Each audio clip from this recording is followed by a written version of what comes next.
Hello, everybody. Big Russ here from GetFPV, and today I'm accompanied by Josh Cook and Dave Messina, and they're with the FPV Freedom Coalition.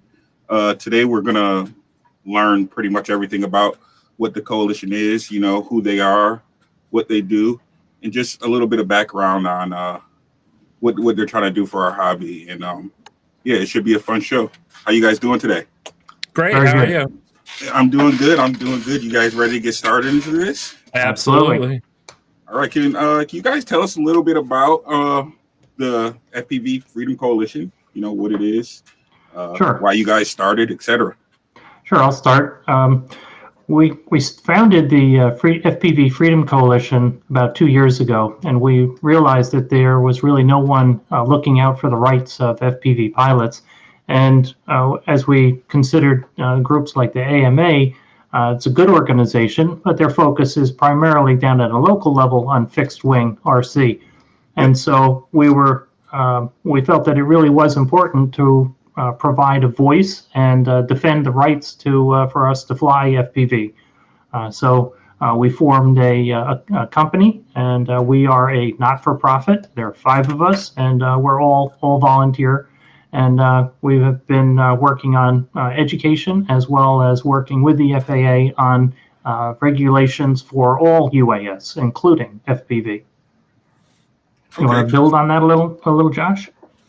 Yeah. So I think one of the big points here is that we, like Dave said, we realized there was kind of a gap in coverage for FPV pilots and drones in general, and so we kind of stepped up and said, we need to start advocating for, the hobby that we love. Every single one of us within the Freedom Coalition, we're all pilots. I do a little bit of fixed wing. I do mostly quads.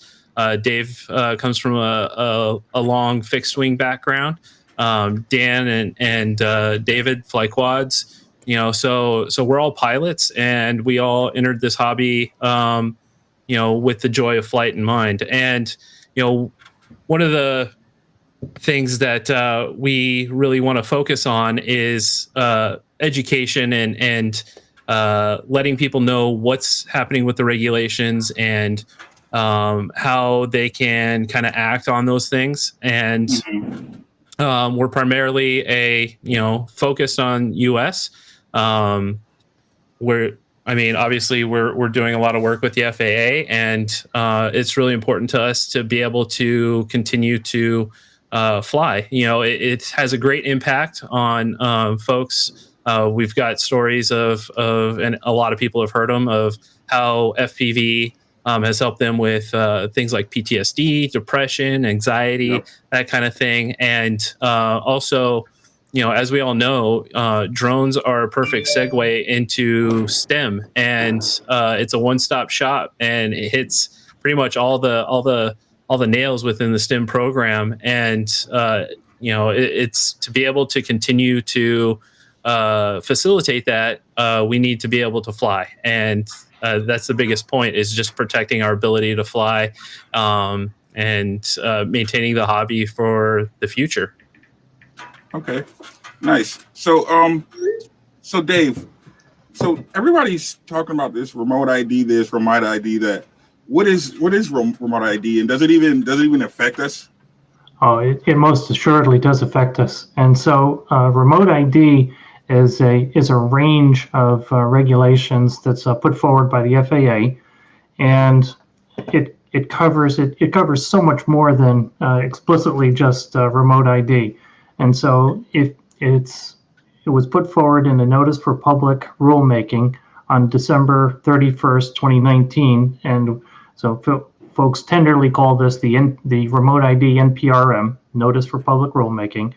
And the things that it covers certainly are remote ID. So the Department of Homeland Security wants to know where all drones are in the air, all the time, real time.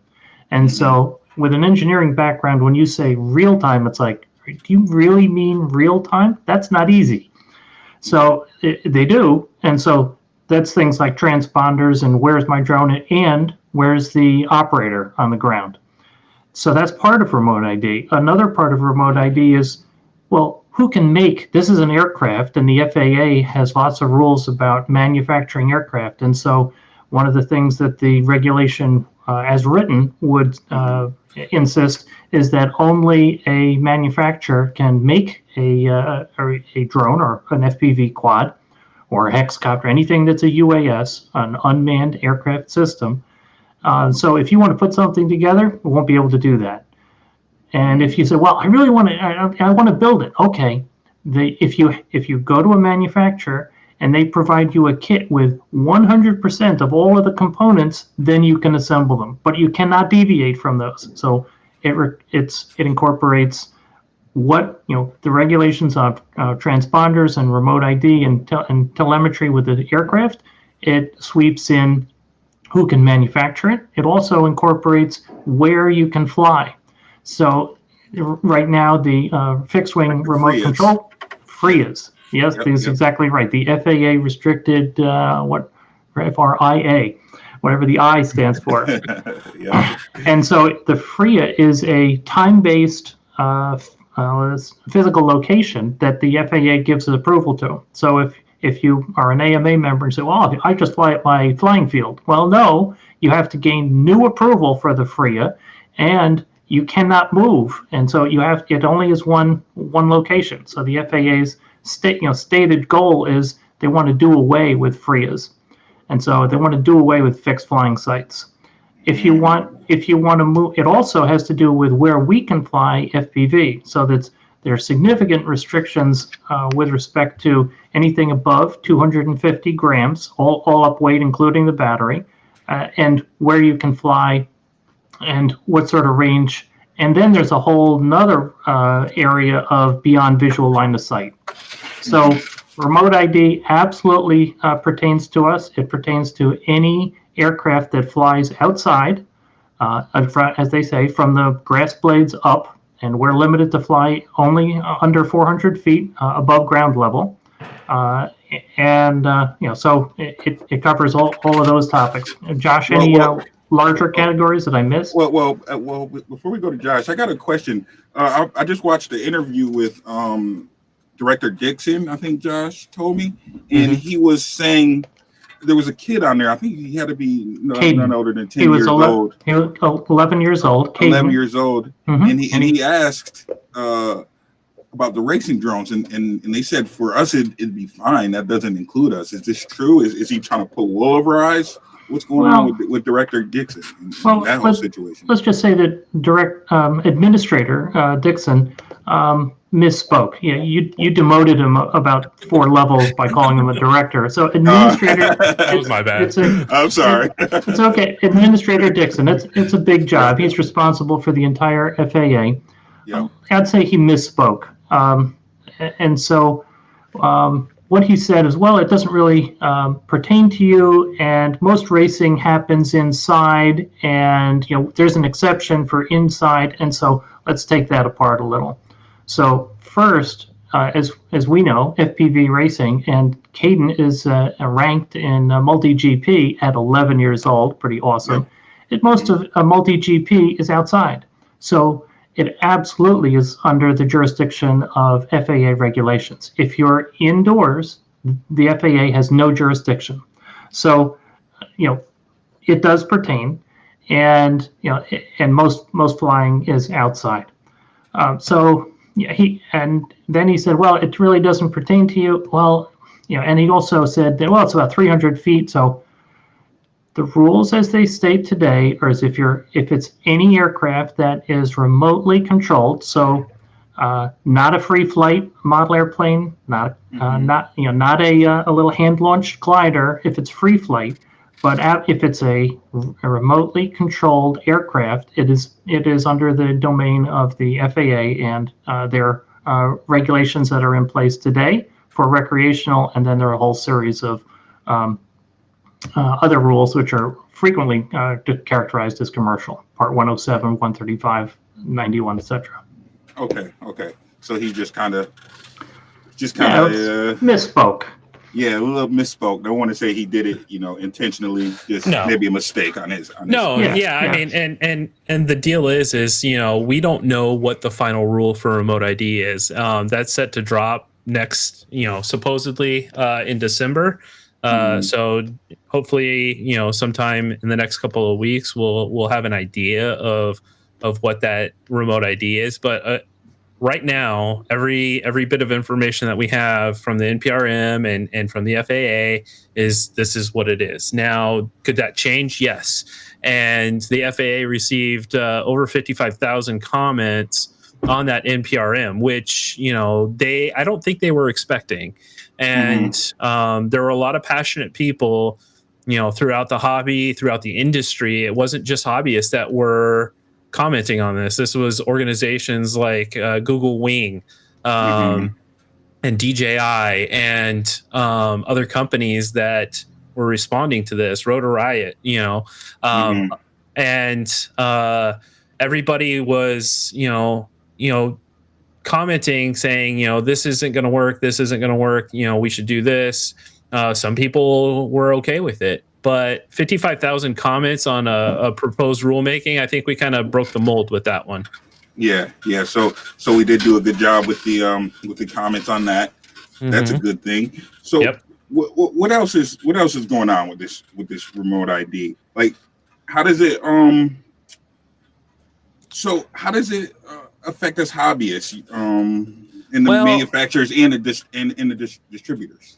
Well, I mean, there's a couple different things going on. So, from a hobbyist standpoint, if I were to build, as we do today, if I were to build a brand new quad and I sourced the parts myself, it didn't come as a kit, it would be classified as an amateur build.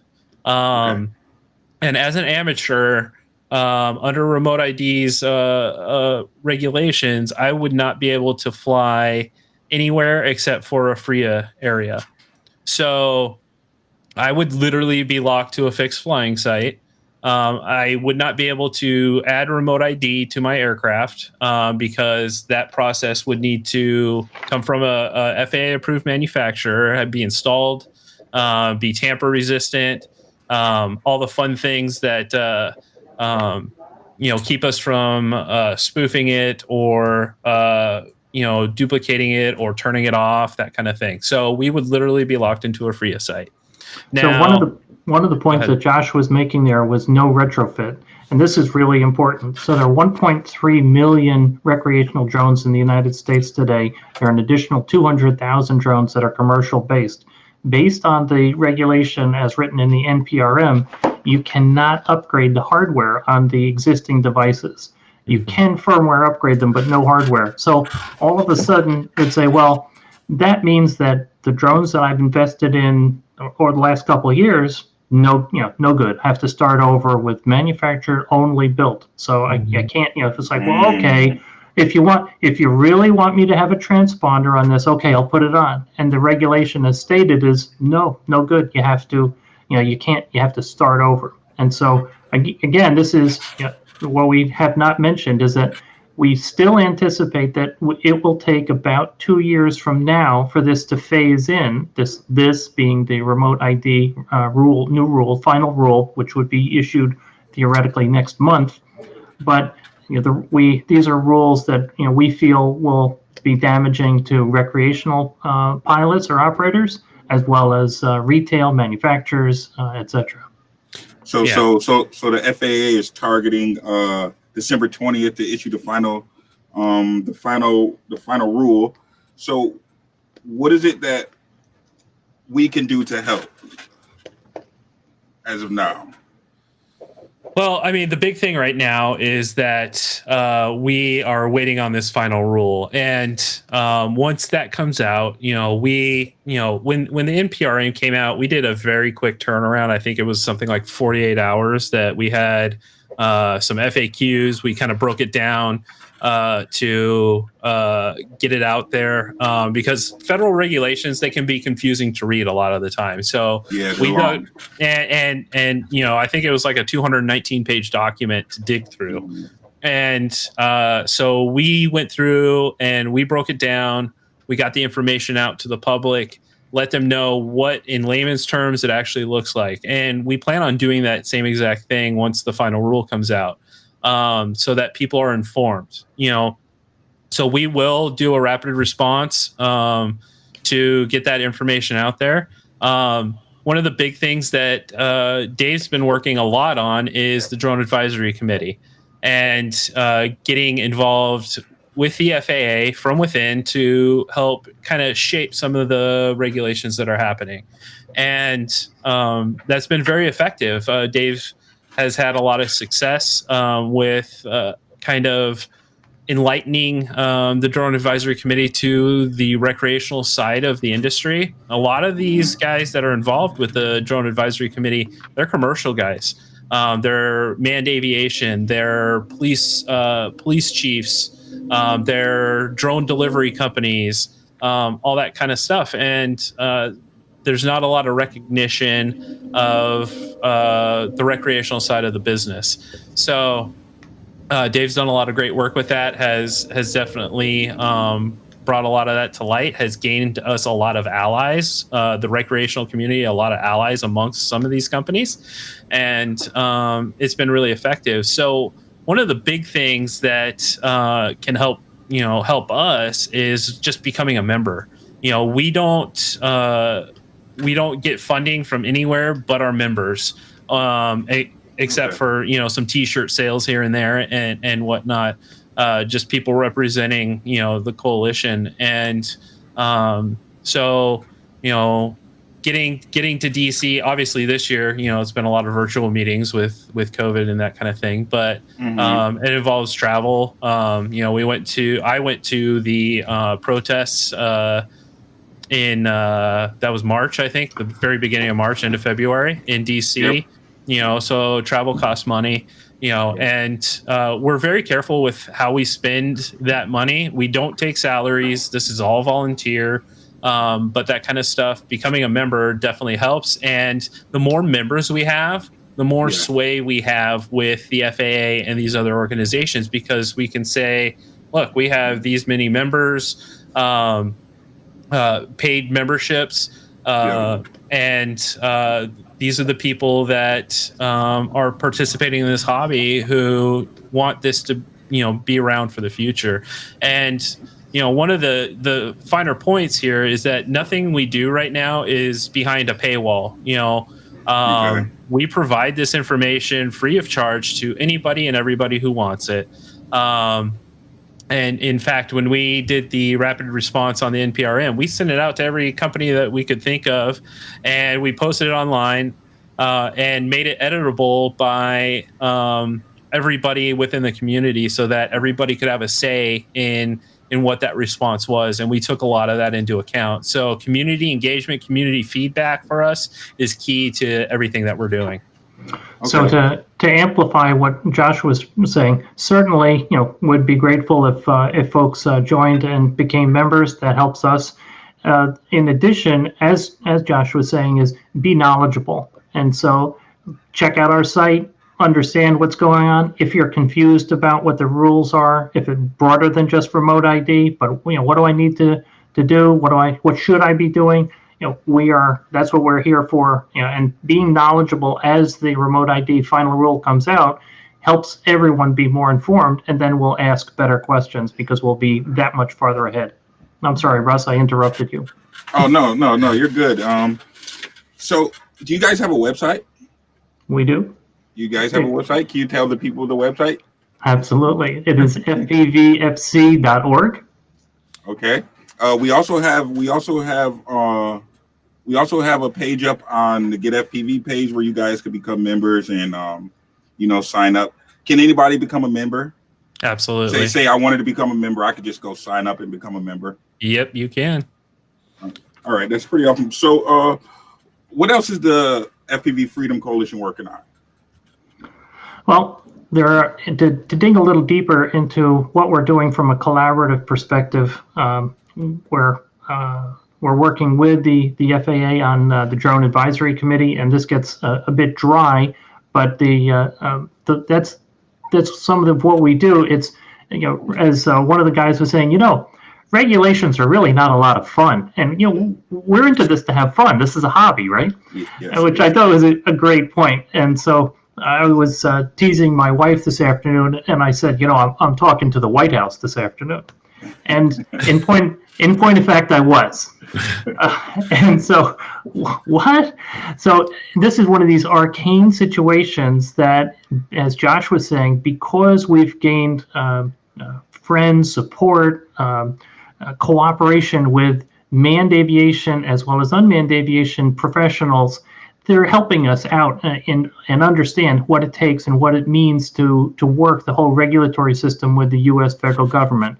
So what was I doing with the White House? And so there's a rule in place, and you have, as a rule goes through the rulemaking process, there's a brief period of time after the rule is written and all the comments are incorporated, that the rule goes to the OMB, and that you have an opportunity to ask for an audience to present a brief half hour of input, which is, there's no response, so they're not going to answer any questions. You present, they listen, they nod if they'll ask questions for clarification, and then on it goes. So the topic today was instituting community-based organizations. So as I mentioned, we want to be a CBO that allows us to be to provide tests, to provide recognition, also to represent to the FAA based on who our constituents are. And the other was, there's some confusion in night flying. And so if you want to fly as a recreational UAS pilot, you can fly at night. And if you're in controlled airspace, a good thing to do is gain approval. Well, you get on Kitty Hawk or an application that accesses Lance, and you gain approval. And if you ask for approval during the night, it gets denied immediately. And so we think, our speculation is that this happened because if you have your Part 107 certification, you cannot fly at night. So the application says, no, you can't. So interestingly, the White House person, there was an FAA representative on the call. There was a Department of Transportation counsel, and there was a White House rep. And I was blown away that this young guy said, is that Lance you're saying? Is that a third-party application that you're using? Yes, it is. It's Kitty Hawk. Well, when you go on there, isn't there a something where you can specify whether you're recreational or Part 107? So I said, yes, there is. And we selected recreational, and this happens. Okay, all right, I get it. This is very helpful. Thank you for the input. So I was blown away that this young man who works for the White House and is not in the FAA was sufficiently knowledgeable and asked good clarifying questions. So that's one of the things that we do deep into the bowels of working on the regulatory system. We're working on these task forces with the Drone Advisory Committee. I've been doing this since June of 2019. And so we've worked on remote ID. I've worked on beyond visual line of sight. Easy for me to say, beyond visual line of sight. Was called Spectrum C2, Command and Control. We've worked on UAS facility maps. We've worked on safety culture. We've worked on UTM, and we're just starting work on low altitude manned aircraft and how we can work with and cooperatively between UAS and manned aircraft. So in all of those task forces, this is the way that the FAA gets input from the public, and how they solve different problems that are on their docket. And so this low altitude one, as an example, is they realize that there are a number of manned aircraft that fly below 400 feet. Helicopters doing emergency work, search and rescue, police. There are fixed wing aircraft like agriculture, spraying crops for that they are below 400 feet all the time. So we are, in mesh or have to be integrated carefully or deconflicted, as they would say, with manned aircraft. So this is an opportunity for us to work with manned aircraft manufacturers, associations, operators, as well as unmanned operators, associations, etc. And so it's getting into the detail, looking at all of the appropriate research, and then making a recommendation to the FAA. So along and in addition, we're also working on education and education around safety as well as regulations. That's a lot, but it seems like the education is going to help a lot, because the more people are informed, and the more people be able to trust us all drone pilots and know that we're not trying to do anything malicious or suspicious or anything like that. So what's next? What's next for the FPV Coalition? Well, I think what's next is the getting the remote ID rule and getting that broken down and figuring out what exactly that's going to look like.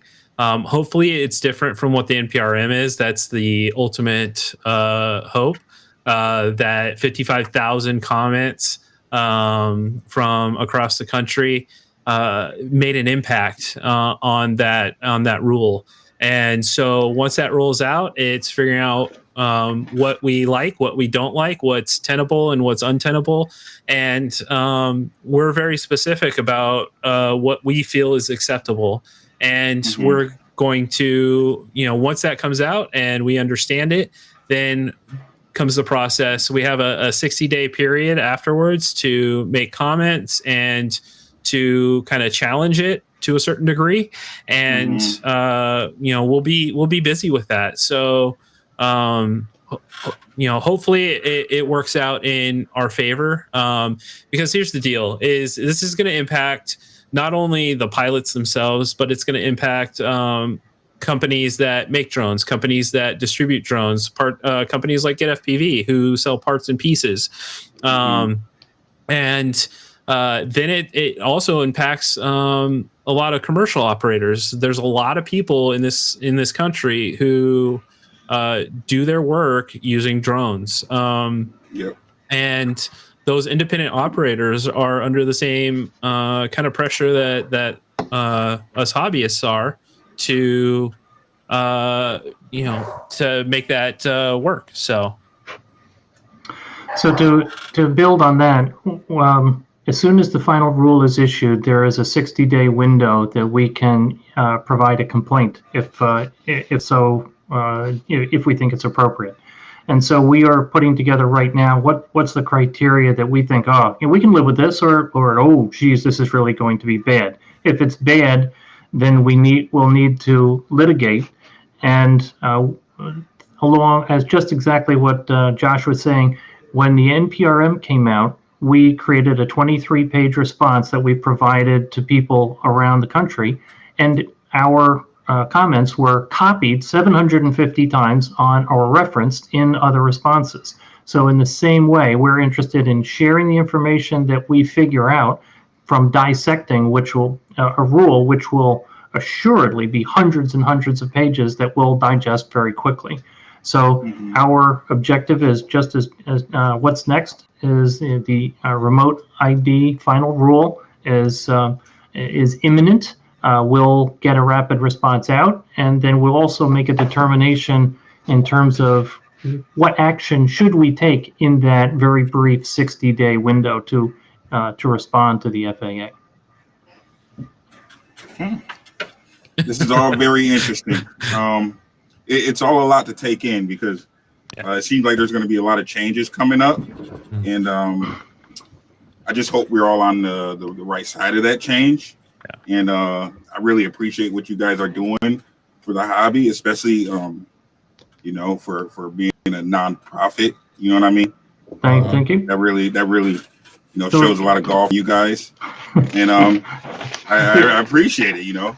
We appreciate it. I've been watching the chat, and there's the normal comments that we see, things like I will never comply, I'll never support this, next they'll be regulating a paper airplane, and so, some of this I think is an important thought to lead folks with, which is our work has brought forward, and so it's now a common refrain in the DAC that one size does not fit all. And so what we mean by that is if you're running, like one of the DAC members is BNSF, Burlington Northern Santa Fe Railroad, they use drones that fly all day long and inspect rails. So obviously beyond visual line of sight, yeah, okay, I'm okay with a 150 pound drone having a bit more regulation. But for a recreational, flying camera or flying video camera, why do we need a lot of regulation for that? So we've been able to gain a agreement and a philosophy that the regulations should be proportionate to the risk. And so that speaks to compliance. And so another adage that we've been hitting on again and again and again, if the regulations are unreasonable, we anticipate large-scale non-compliance. And so we've been working with a bunch of people, manned aircraft, unmanned aircraft, associations, manufacturers, operators, and they buy in strongly to these two tenets that we've helped push forward to the fore across the DAC. So we're hopeful that when we see the final rule in December, that hopefully the risk that is identified and that we're trying to mitigate is proportionate to the regulations and the other way around, as well as the regulations are reasonable. So we would hope and we would advocate for compliance. If they're unreasonable, then we have an issue. Mm-hmm. So I see another comment. Somebody says, Dwayne21 says, hopefully RDQ and his lawyers can do something. Have you guys heard anything about RDQ and doing something with lawyers? Yep. What do you guys feel about that situation? I think it's Tyler Brennan and working with Jonathan is prudent, and what they are waiting for. And there's a good video out by Joshua Bardwell where he interviewed Tyler and his attorney, and Tyler said, if the rule is reasonable, there'll be no reason to litigate. Mm-hmm. And if the rule is unreasonable, then we'll have to pursue it. So, we know Tyler, we work with him. We will provide Tyler and his attorney Jonathan with our view. They'll have their own views, but we'll absolutely support them with information, and we would hope that we would be able to collaborate going forward if we need to litigate. Okay, so Flying Tucker says, are you saying you support these jackbooted thugs?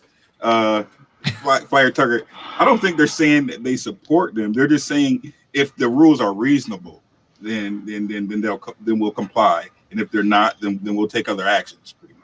One of the things that's really interesting is the FAA's philosophy on enforcement is self-enforcement and education first. And so, doing something that's dull, like flying into a police aircraft, is a bad idea. But if you're doing something like, I didn't have a visual observer with me, and we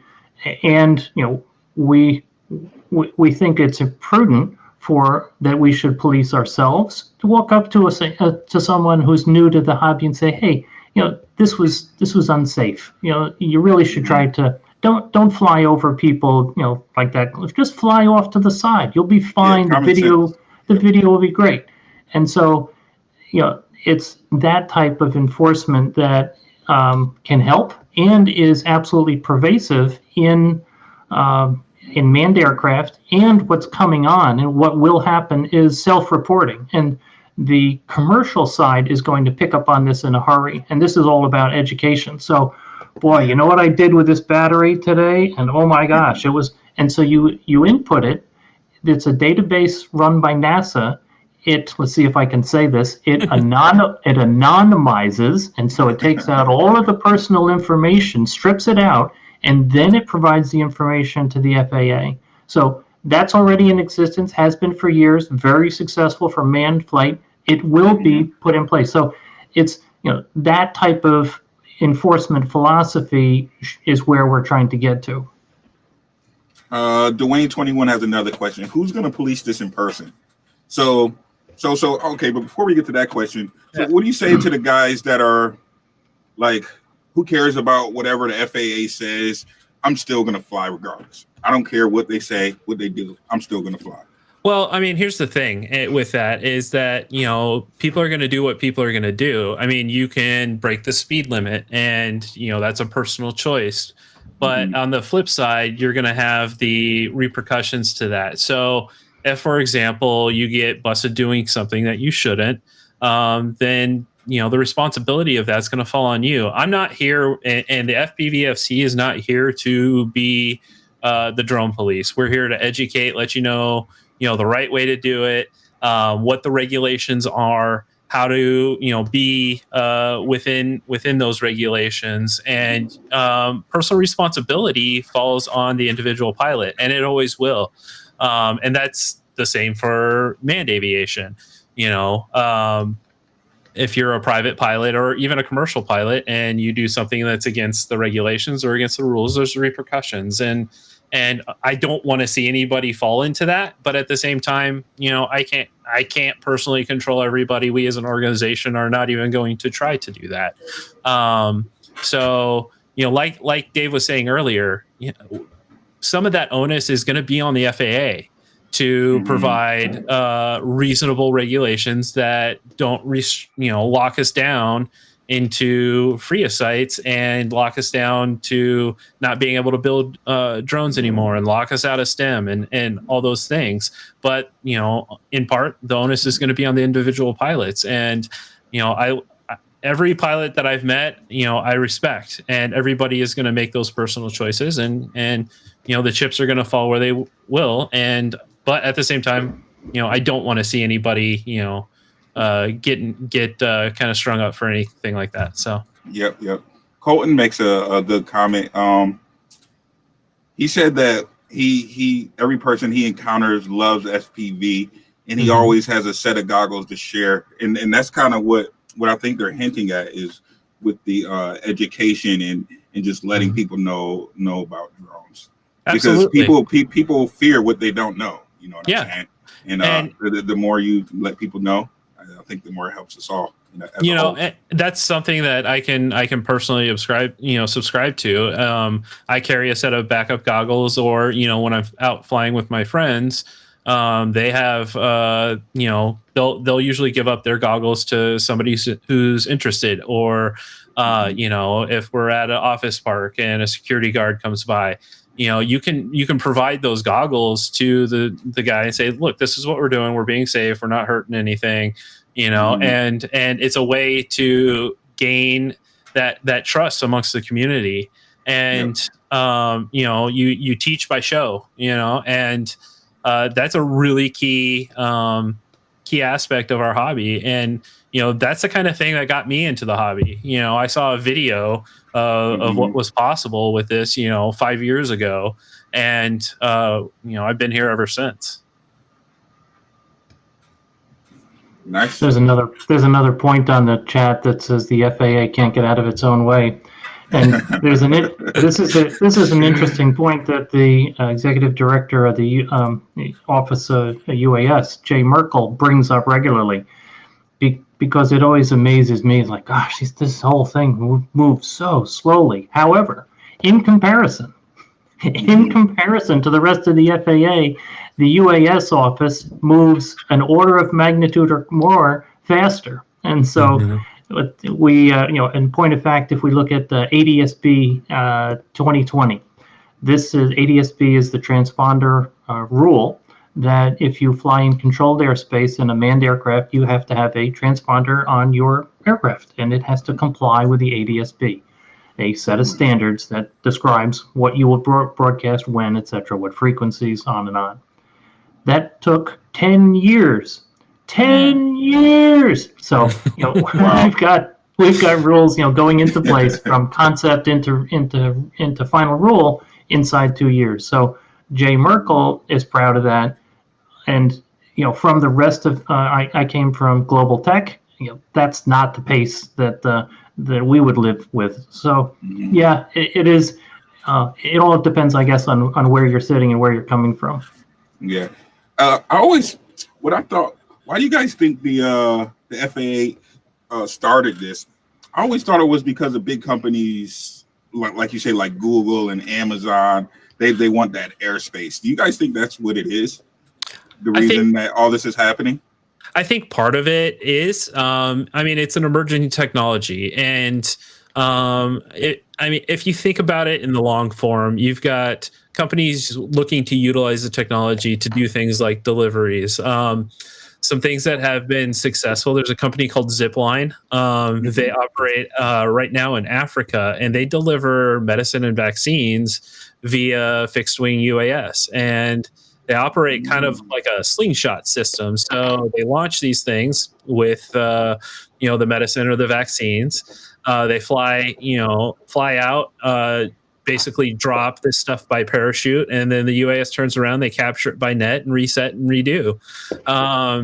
So that kind of possibility here in the United States, it's a thing. And so one of the things that needs to, for this to be safe, I understand the need for a certain amount of remote ID, but that kind of stuff can be, viable for the commercial industry, these large corporations, that kind of thing, who are operating fleets of UAS, fleets of drones. Whereas the recreational side, where we're popping up a drone for 3 to 5 minutes at a time, is not that big of a risk in terms of what's happening in the airspace.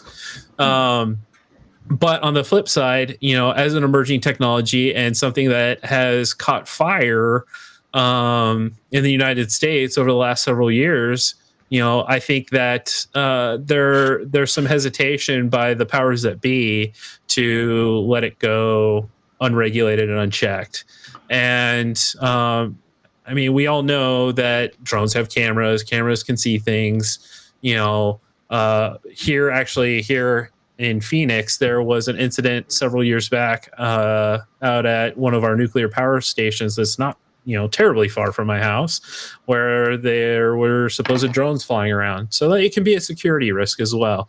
But, the average drone pilot, 99.9999999% of recreational drone pilots, they're just out there to have fun, to enjoy the hobby, to do everything, And one of the things that we can say about our hobby is it's safe. And we've had 0 fatalities in electric powered drones. So, that's where I was going to go. In that, if we look at the motivation and we think about the corporates and wanting to deliver, they're already, if you look at all of the companies who are doing drone deliveries, they need to get different certifications, 135 or 91, and they will have type certifications, meaning the airframe has to be airworthy. They have to pass tests, certifications and waivers, etc.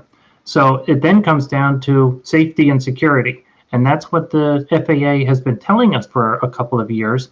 And so to Josh's point, safety, this is the safest hobby on the planet.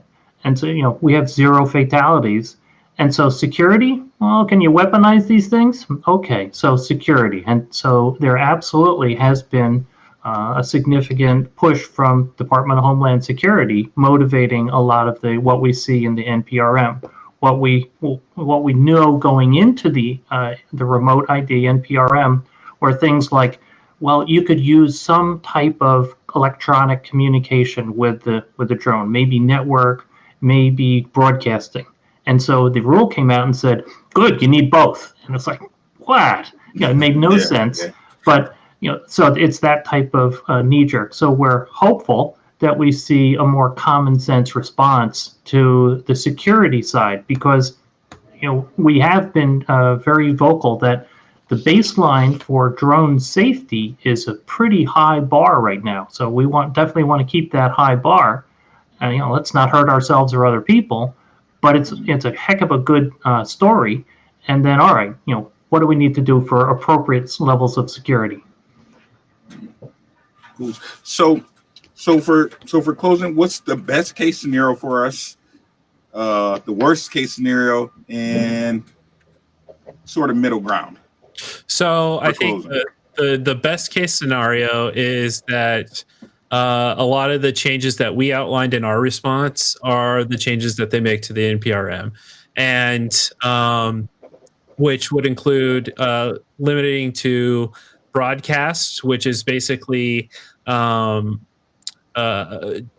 off the radio, the transmitter of where you're flying.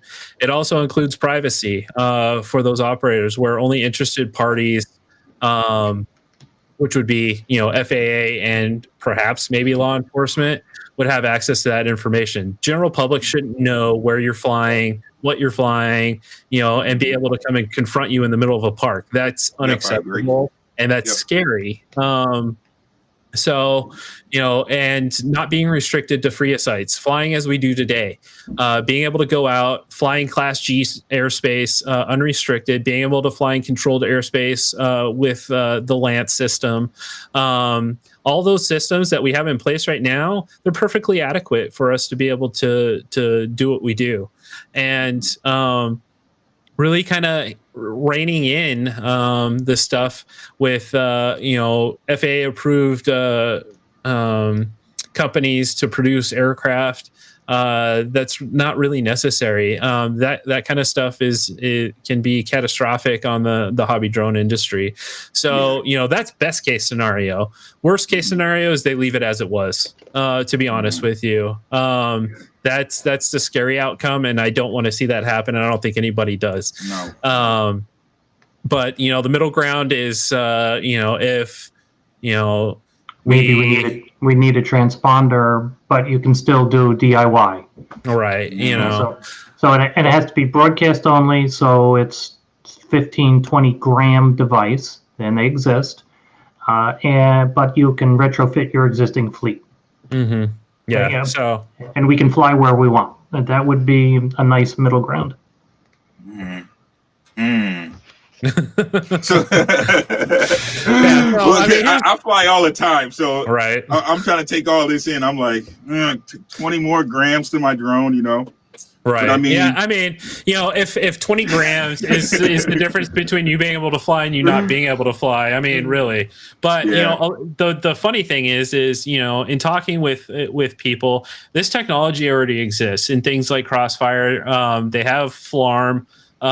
They do. Yeah. Which isn't really heavily used in the United States, but it can be retrofitted to do the things that it needs to be done. And Trappy was very forward thinking in putting that out there.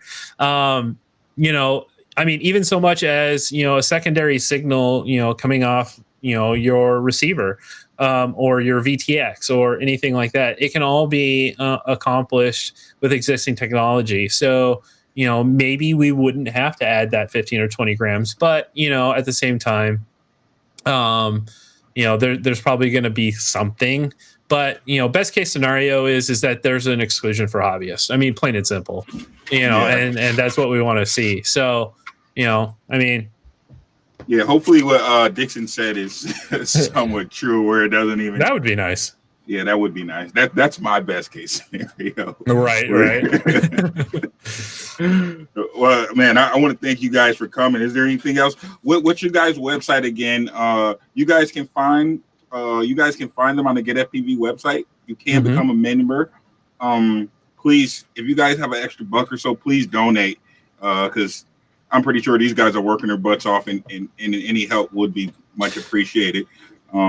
Again, you guys' website, and where can we find more information about you? Yeah, so fpvfc.org is our website. You can become a member either from, there's a link from GetFPV to become a member. There's a link on our website. There's a link if you just want to donate. You don't have to become a member to help the cause. So you can find more information there.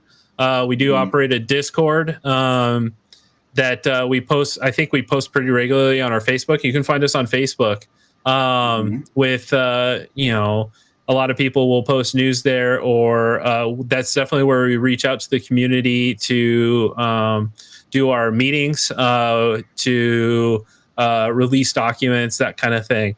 So I imagine the Facebook page will be pretty busy come late December, early January with updates from us and what's going on with remote ID. Do we have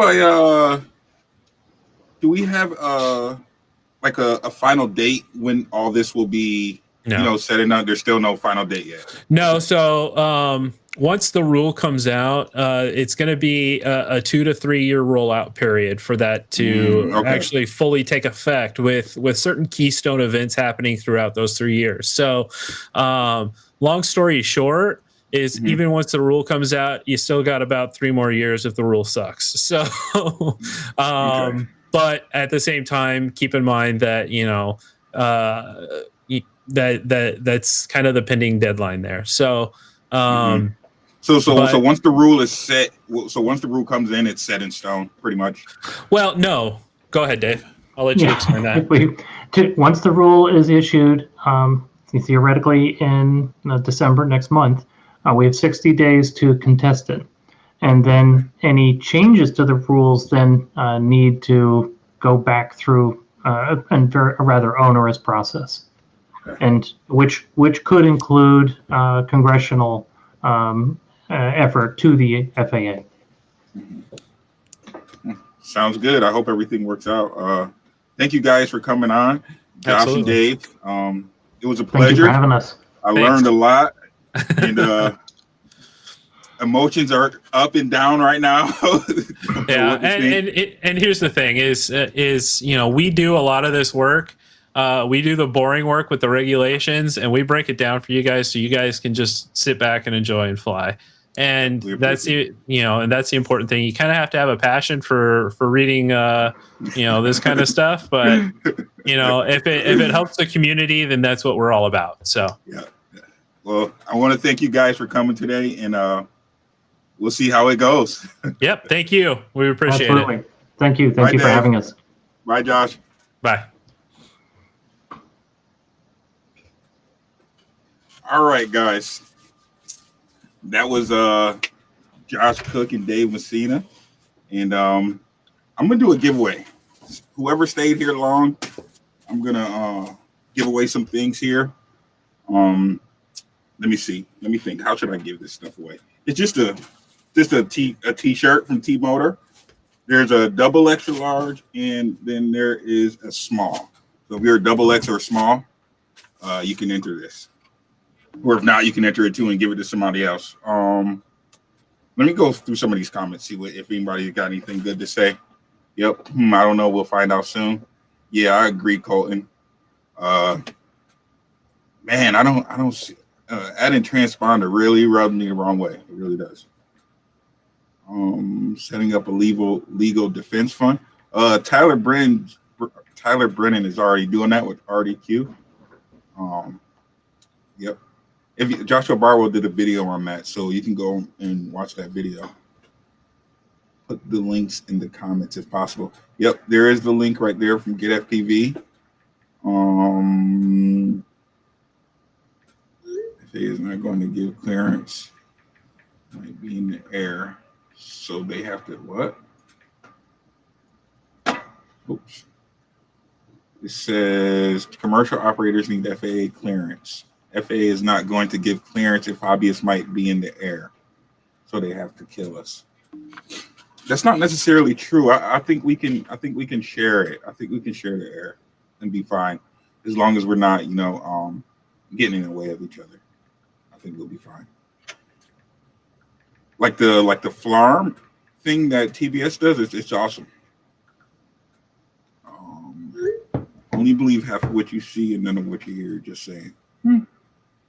How about setting up went through that one.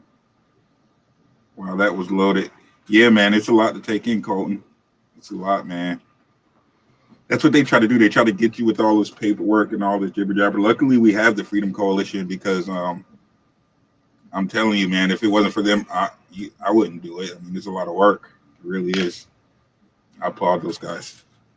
And I will. I am going to make a small donation if I can. I think you guys should have as well. I don't even like setting up smart audio.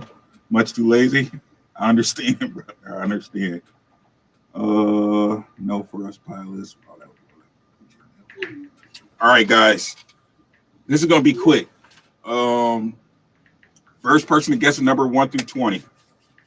I got the number in my head right now. I'll send you two numbers, 1 through 20. First two people to get it, I'll send you a t-shirt. FPV t-shirt. XX, please, if I win. I don't want to add transponders. I don't want to add FAA regulation number. Flyer Tuck, you got a shirt.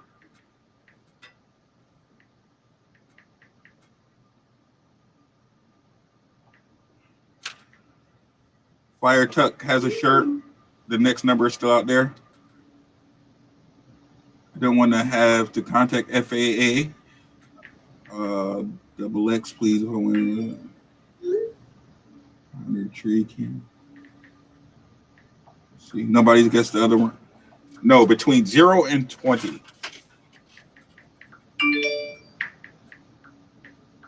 FAA or so for flying under tree canopy in the park, Class B. We are not a threat to that. And they asked that bird strikes are.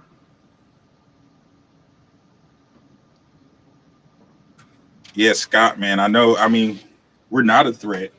I think they just want to know what's going on in the air, just in case that space may be occupied by other persons of interest or places of interest. Nobody's guessed the number yet? Nope. Still, there's only 20 numbers, guys. Come on.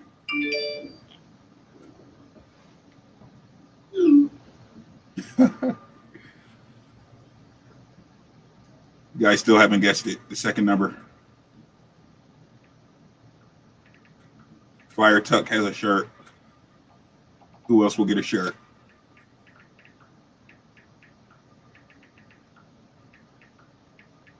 Commercial users definitely remote ID. Yeah, I agree. For commercial users, that wouldn't be a big issue because their drones usually are already huge. It's nothing to add something right on top of it. Yeah, I agree. Commercial users, because they'd probably be covering a lot more area than we would. Because you guys remember, we only fly for 2 or 3 minutes. Hold on, let me see. Let me see if anybody's guessed it. Seriously, guys, nobody's guessed the number yet. 0 through 20. You guys keep guessing the same numbers.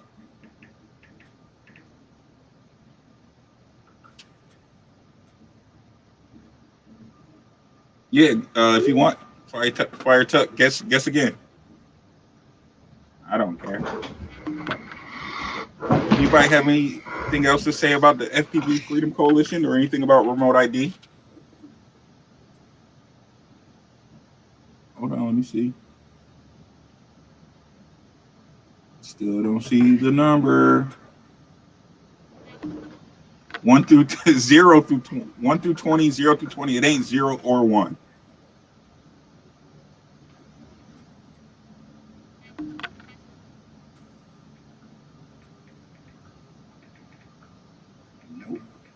Nope. Get FPV. 12. I still haven't guessed the number.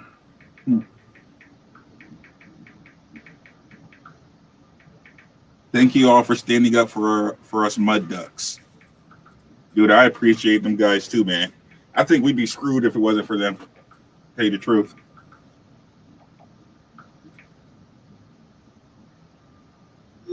FPV FC as a member now. Ooh, do you guys hear that? If anybody, okay, listen to this. Oh, hold on.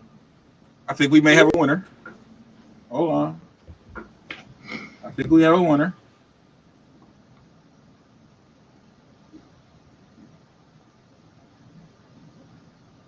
Hold on.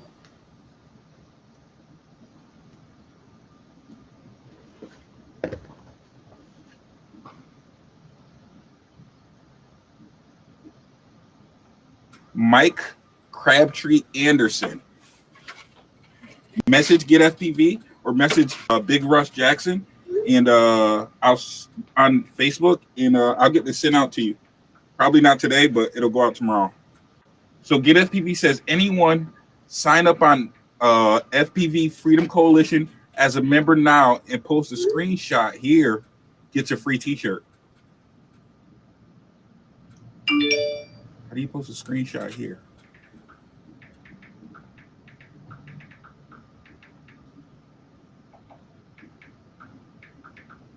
Yeah, the number was 10.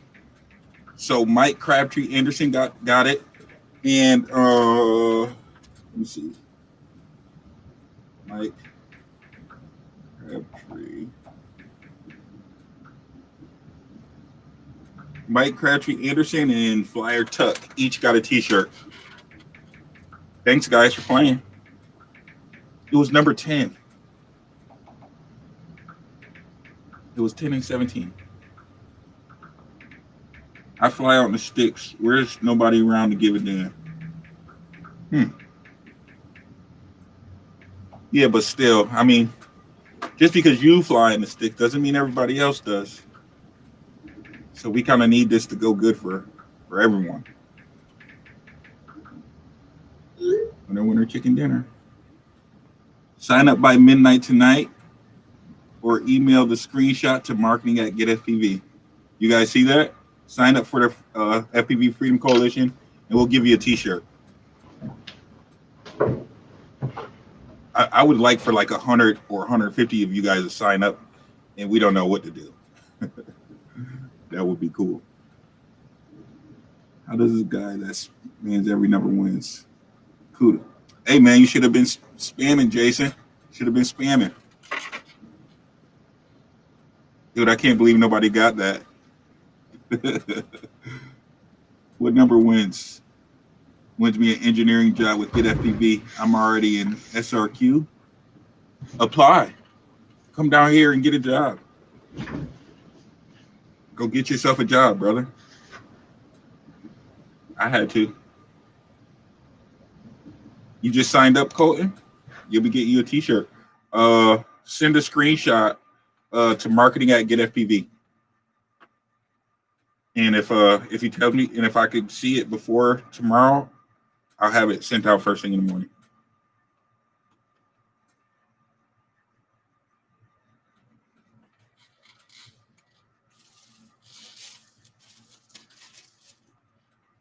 I'm here. I check often. You don't post often for engineers.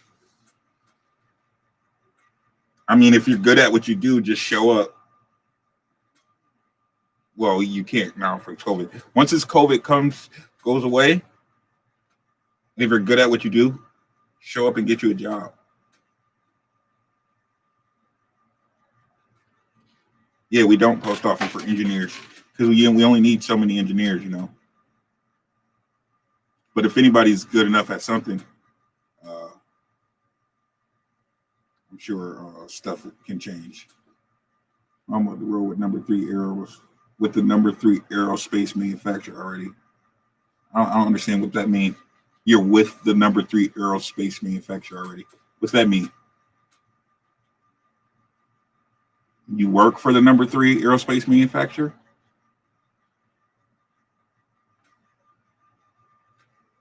That's a good job if you do.